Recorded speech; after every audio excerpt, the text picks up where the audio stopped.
Part 12 खरगोश की एक और रेस। प्रस्तुत कहानी में बताया गया है कि घमंड करना कभी भी अच्छा नहीं होता, उसका अंत सदैव बुरा ही होता है। इस कहानी में भी बताया गया है कि खरगोश को जब अपनी चाल पर घमंड होता है तो उसका क्या परिणाम होता है। एक वन में खरगोश रहता था। एक दिन खरगोश ने एक रेलगाड़ी देखी। वह रेलगाड़ी तेजी से दौड़ी जा रही थी। खरगोश ने अपने मन में सोचा, क्या वह रेलगाड़ी की तरह तेज नहीं दौड़ सकता? अवश्य दौड़ सकता है, क्योंकि वन में ऐसा कोई भी जानवर नहीं जो दौड़ में उसका मुकाबला कर सके। ये जानकर खरगोश गर्व से फूल उठा।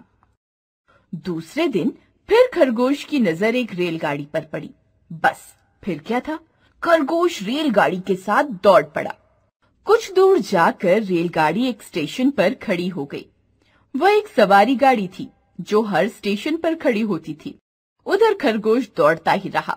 खरगोश रेलगाड़ी को पीछे छोड़कर बहुत आगे निकल गया था। खरगोश का मन बांसों उछल पड़ा। उसने सोचा कि वो रेलगाड़ी से भी तेज दौड़ सकता है।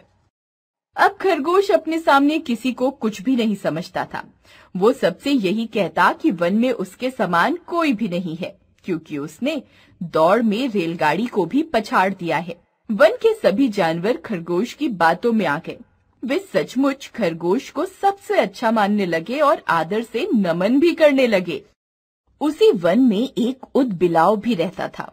ऊदबिलाव बड़ा ही बुद्धिमान था।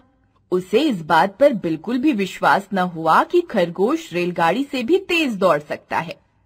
ऊदबिलाव तरकीब पर तरकीब सोचने लगा। एक दिन ऊदबिलाव खरगोश के घर जा पहुंचा।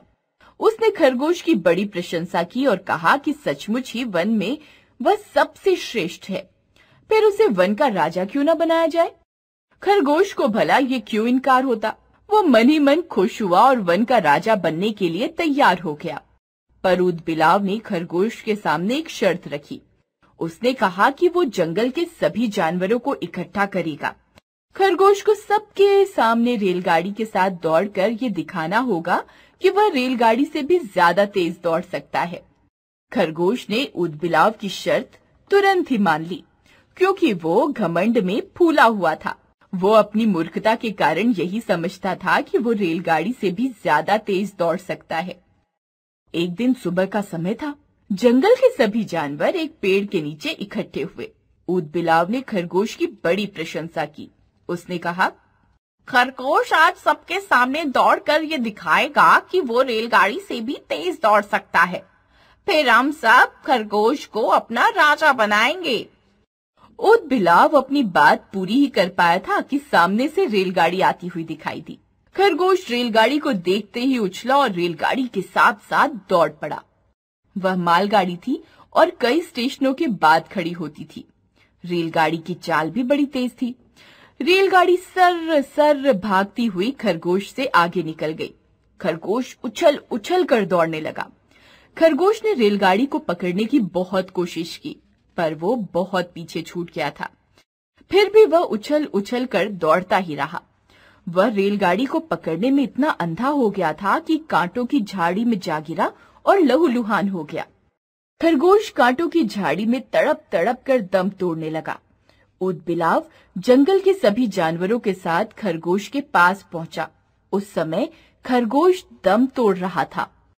ऊदबिलाव ने सबको सुनाकर कहा, भाइयों, यह खरगोश अपने को बहुत बढ़ चढ़कर समझता था। जो अपने को बहुत बढ़ चढ़कर समझता है, उसका अंत में यही हाल होता है। अपने बल से अधिक काम करने पर अंत में नुकसान ही उठाना पड़ता है। श्री व्यथित हृदय।